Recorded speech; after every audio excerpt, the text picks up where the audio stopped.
Hello साथियों, जय हिंद। आप सभी का स्वागत है एक बार फिर से आपके अपने यूट्यूब चैनल रानी लक्ष्मीबाई क्लासेस में। साथियों, अगर आप लोग चैनल पर नए हो तो प्लीज़ चैनल को सब्सक्राइब कर लें, बेल आइकन प्रेस कर लें ताकि क्लास का नोटिफिकेशन आप तक सबसे पहले पहुंचे। दोस्तों, सुबह के टाइम में मैनेजमेंट व प्रबंधन से आप लोगों के लिए क्लास चला रहा हूं। तो दोस्तों, 16 पार्ट हो चुके हैं। आज की क्लास का है साथियों 17वां पार्ट। अगर आप लोगों ने ये 16 पार्ट ना देखे हों तो मैं डिस्क्रिप्शन बॉक्स में इन सब पार्टों की लिंक पिन कर दूंगा, आप लोग वहां से देख सकते हैं। तो आइए बगैर समय को गंवाए पहले क्वेश्चन से स्टार्ट करते हैं। पहला क्वेश्चन आज की वीडियो का है, वे प्रबंधक। दोस्तों, आज मैंने मोस्ट इंपोर्टेंट क्वेश्चन लिए हैं, तो प्लीज़ आप लोग वीडियो को पूरा वॉच करें, बिल्कुल भी स्किप ना करें, क्योंकि इसमें आप लोगों का ही फायदा होगा। वे प्रबंधक जो युक्तिपूर्ण नियोजन अभ्यास में शामिल होते हैं इस वातावरण में कार्य करते हैं। किस वातावरण में साथियों? तो इसका सही आंसर जो होगा वो होगा अनिश्चितता। क्या साथियों?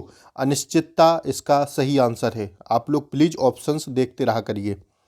आइए देखते हैं दूसरे क्वेश्चन को साथियों।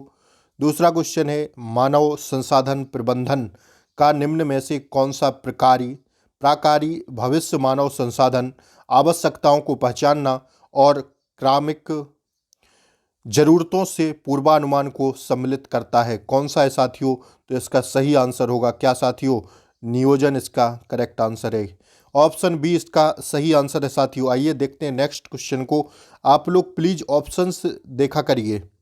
मैं ऑप्शंस नहीं पढ़ूंगा, क्योंकि मैं पढ़ूंगा तो लंबी वीडियो होगी, आप लोगों का ही नुकसान होगा, समय ज़्यादा खर्च होगा। योजनाएं सामरिक लक्ष्यों को प्राप्त करने के लिए तैयार की जाती हैं। साथियों, किससे की जाती हैं? जो योजनाएं हैं सामरिक लक्ष्यों को प्राप्त करने के लिए तैयार की जाती हैं, तो ये तैयार किससे की जाती हैं साथियों? उन्हें क्या कहते हैं साथियों? के लिए तैयार की जाती हैं तो उन्हें कहते हैं युक्तिपूर्ण योजनाएं। क्या साथियों? युक्तिपूर्ण योजनाएं कहते हैं। ऑप्शन ए इसका सही आंसर है साथियों। ठीक है, आगे बढ़ते हैं चौथे क्वेश्चन की तरफ। एकल प्रयोग योजना क्या है साथियों? पूछा गया है कि एकल प्रयोग योजना क्या है। तो आप लोग प्लीज ऑप्शंस देखिए एक बार, चाहें तो स्क्रीनशॉट ले सकते हैं आप लोग क्वेश्चन का। एकल प्रयोग योजना क्या है साथियों? बताना है जो एकल प्रयोग योजना है वो क्या है। तो जो है इसका सही जवाब है, एकल प्रयोग योजना जो होती है ये विशिष्ट लक्ष्यों को प्राप्त करने के लिए करने के उद्देश्य से बनी योजनाएं हैं। क्या साथियों? एकल प्रयोग योजनाएं ये जो है साथियों, ये विशिष्ट लक्ष्यों को प्राप्त करने के उद्देश्य से बनी योजनाएं होती हैं। कौन साथियों? एकल प्रयोग योजनाएं। तो इसका राइट आंसर ऑप्शन ए इसका करेक्ट आंसर है साथियों। ठीक है, चलिए आगे बढ़ते हैं। नेक्स्ट क्वेश्चन है, आइए। वह प्रबंधकारी है, वह प्रबंधकारी क्या है? वह प्रबंधनकारी क्या है साथियों? जो प्राप्त किए जाने वाले लक्ष्यों को निर्धारित करता है और उन लक्ष्यों को प्राप्त करने के लिए आवश्यक कार्यवाही को पहले से ही सुनिश्चित कर लेता है। साथियों, बताइए इसका राइट आंसर क्या होगा साथियों? तो इसका राइट आंसर क्या होगा? इसका राइट आंसर होगा साथियों नियोजन। साथियों, पूछा था क्वेश्चन कि वह प्रबंधनकारी क्या है जो प्राप्त किए जाने वाले लक्ष्यों को निर्धारित करता है और उन लक्ष्यों को प्राप्त करने के लिए आवश्यक कार्यवाही को पहले ही सुनिश्चित कर लेता है। वह होता है साथियों नियोजन। ठीक है ना, किसी कार्य को करने से पहले ही सुनिश्चित कर लेता है, वह होता है क्या? नियोजन। ठीक है, आइए देखते हैं नेक्स्ट क्वेश्चन को। नेक्स्ट क्वेश्चन पूछा गया है, प्रभावशीलता इससे संबंधित होती है। किससे संबंधित होती है साथियों? प्रभावशीलता किससे संबंधित होती है? तो साथियों, प्रभावशीलता होती है लक्ष्य उपलब्धि से। ठीक है, संबंधित किससे साथियों? ऑप्शन ए इसका करेक्ट आंसर है। ठीक है, लक्ष्य उपलब्धि से संबंधित होती है क्या? प्रभावशीलता। आइए देखते हैं सातवें क्वेश्चन को साथियों। महत्व के आधार पर नियोजन डैश डैश डैश हो सकती है। क्या हो सकती है साथियों? नियोजन। तो नियोजन जो हो सकती है साथियों वो हो सकती है क्या? युक्तिपूर्ण और परिचालनात्मक। क्या साथियों? युक्तिपूर्ण और परिचालनात्मक। ठीक है ना, ऑप्शन डी इसका करेक्ट आंसर है साथियों। ठीक है, ध्यान रखिएगा, इसका करेक्ट आंसर कौन सा है? ऑप्शन डी इसका करेक्ट आंसर है साथियों। ठीक है, आइए देखते हैं अगले क्वेश्चन को। देखते हैं आठवां क्वेश्चन है, निम्न में से क्या एक व्यक्ति को गतिविधि से जोड़ने के द्वारा भूमिकाओं को निर्माण के लिए व्यवसाय को सक्षम बनाता है? कौन साथियों? कौन बनाता है सक्षम? तो ये जो सक्षम बनाता है वो होता है आयोजन। क्या साथियों? आयोजन इसका सही जवाब है। Option A is the correct answer साथियों। ठीक है, चलिए बढ़ते हैं आगे नेक्स्ट क्वेश्चन की ओर। पूछा है SBU इसे संदर्भित करता है किसे साथियों? SBU किसे संदर्भित करता है साथियों? तो SUB जो होता है वो करता है सामरिक व्यवसाय इकाई को। किसको साथियों? सामरिक व्यवसाय, बिजनेस, और इकाई मतलब यूनिट। तो इसका फुल फॉर्म साथियों देखा आपने, ऑप्शन ए इसका करेक्ट आंसर है साथियों। ठीक है, आइए देखते हैं नेक्स्ट क्वेश्चन को। नीति निर्धारण किसकी कार्यविधि का महत्वपूर्ण भाग है साथियों? जो नीति निर्धारण होता है, बताना है किसकी कार्यविधि का महत्वपूर्ण भाग है साथियों। तो जो नीति निर्धारण है वो है किसकी कार्यविधि का भाग?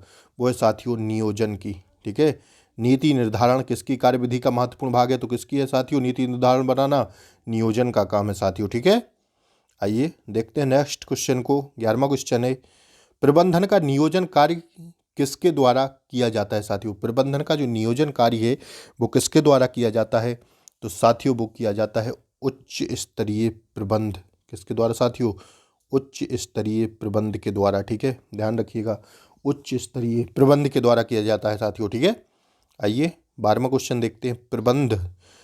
प्रबंध का नियोजन संबंधी कार्य किसके द्वारा किया जाता है साथियों? वही क्वेश्चन है, उच्च स्तरीय प्रबंध द्वारा। ठीक है, उच्च स्तरीय प्रबंध द्वारा। ठीक है, ध्यान रखिएगा इस क्वेश्चन को। आइए 13वां क्वेश्चन है, नियोजन एक सर्वव्यापी है। क्या है साथियों?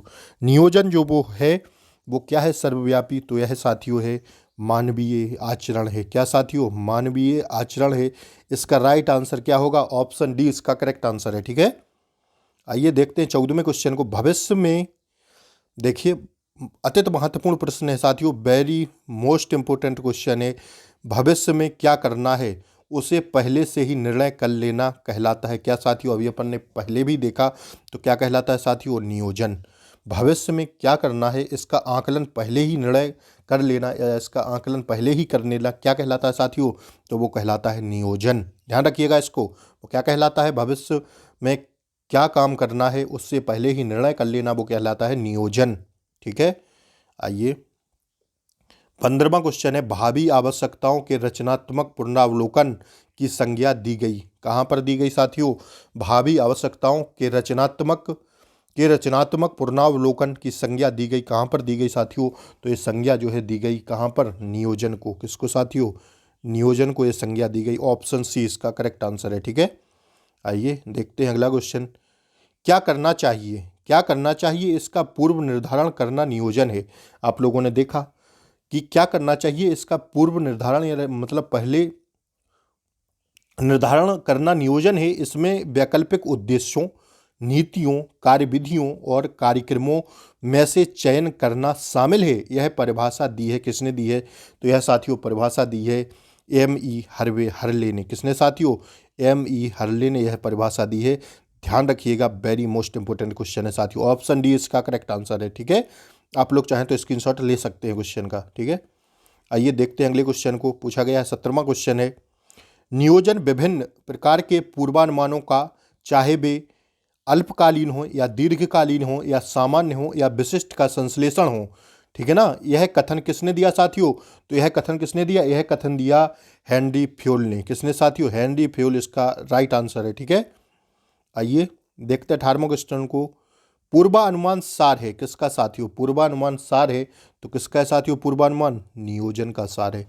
किसका साथियों? नियोजन का सार है पूर्वानुमान। ठीक है, 19वें क्वेश्चन को देखते हैं। देखिए, लूथर गुलिक द्वारा प्रतिपादित पोस्ट कॉर्ब सिस्टम का प्रथम अक्षर P प्रयुक्त हुआ है कहाँ पर साथियों? किसके लिए हुआ है प्रयुक्त? तो यह हुआ है साथियों किसके लिए? P। बताना है कि P अक्षर प्रयुक्त हुआ है किसके लिए? तो यह साथियों हुआ है नियोजन के लिए। ठीक है ना, P फॉर प्लानिंग। ठीक है, P जो होगा प्लानिंग होगा। ठीक है, तो नियोजन के लिए ये हुआ है क्या? लूथर गुलिक द्वारा प्रतिपादित पोस्ट कॉर्ब सिस्टम का प्रथम अक्षर जो P प्रयुक्त हुआ है वो किसके लिए हुआ है साथियों? नियोजन के लिए, और P का जो अर्थ होगा वो होगा प्लानिंग। ठीक है, आइए देखते हैं नेक्स्ट क्वेश्चन। 20वां क्वेश्चन है, एक कार्यदल टास्क फोर्स के गठन का उद्देश्य होता है क्या साथियों? एक जो कार्यदल होता है टास्क फोर्स, उसके गठन का जो उद्देश्य होता है वो क्या होता है साथियों? तो जो उद्देश्य होता है वो होता है क्या? वो होता है क्या? समन्वय हेतु। क्या साथियों?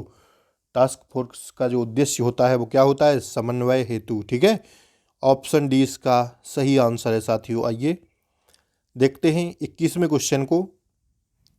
नियोजन से ब्राया परिसरों में शामिल होने वाला प्रमुख कारक है। क्या है साथियों? नियोजन के से ब्राहा परिसरों में शामिल होने वाले प्रमुख कारक हैं तो वो हैं क्या? रोजगार एवं कीमत स्तर, राजनीतिक स्थिरता का स्तर, उत्पादकता और आय की प्रवृत्ति। तो इस हिसाब से इसका सही आंसर होगा साथियों ऑप्शन डी इसका करेक्ट आंसर हो जाएगा। ठीक है, आइए देखते हैं 22वें क्वेश्चन को। नियोजन के निर्धारण में महत्वपूर्ण होता है क्या साथियों? तो नियोजन के निर्धारण में महत्वपूर्ण होता है पूर्वानुमान लगाना। क्या साथियों? पूर्वानुमान लगाना इसका सही जवाब है। ठीक है, आइए देखते हैं 23वां क्वेश्चन है साथियों। नियोजन निर्माण हेतु पूर्वानुमान लगाने के लिए स्रोत होते हैं। कौन से स्रोत हैं साथियों? वो है सरकारी प्रकाशन, वित्तीय संस्थाओं के प्रकाशन, गैर सरकारी प्रकाशन एवं विभिन्न पत्र पत्रिकाएं। तो इस हिसाब से इसका सही आंसर होगा साथियों ऑप्शन डी इसका करेक्ट आंसर हो जाएगा।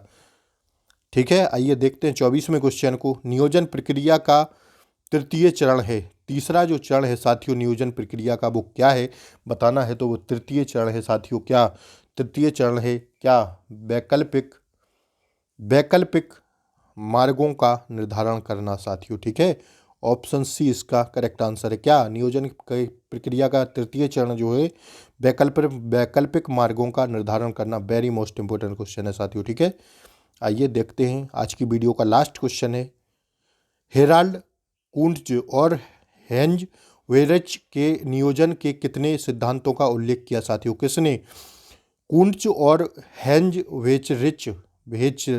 वेरिच ने नियोजन के कितने सिद्धांतों का उल्लेख किया? तो साथियों इन्होंने कितने सिद्धांतों का उल्लेख किया? 10। सी ऑप्शन इसका करेक्ट आंसर है। थैंक्स फॉर वॉचिंग साथियों। वीडियो अच्छी लगी हो तो प्लीज़ वीडियो को लाइक किए बिना ना जाए। ठीक है, और चैनल को सब्सक्राइब कर दें। ठीक है, बेल आइकन प्रेस कर लें, जिसमें आप लोगों का ही फायदा है साथियों। अपने दोस्तों के तक ये वीडियो को भेजें, शेयर करें, अपने साथियों के पास भेजें साथियों। ठीक है, जय हिंद। मिलते हैं नेक्स्ट क्लास में शाम के टाइम साइंस की। जय हिंद, जय भारत।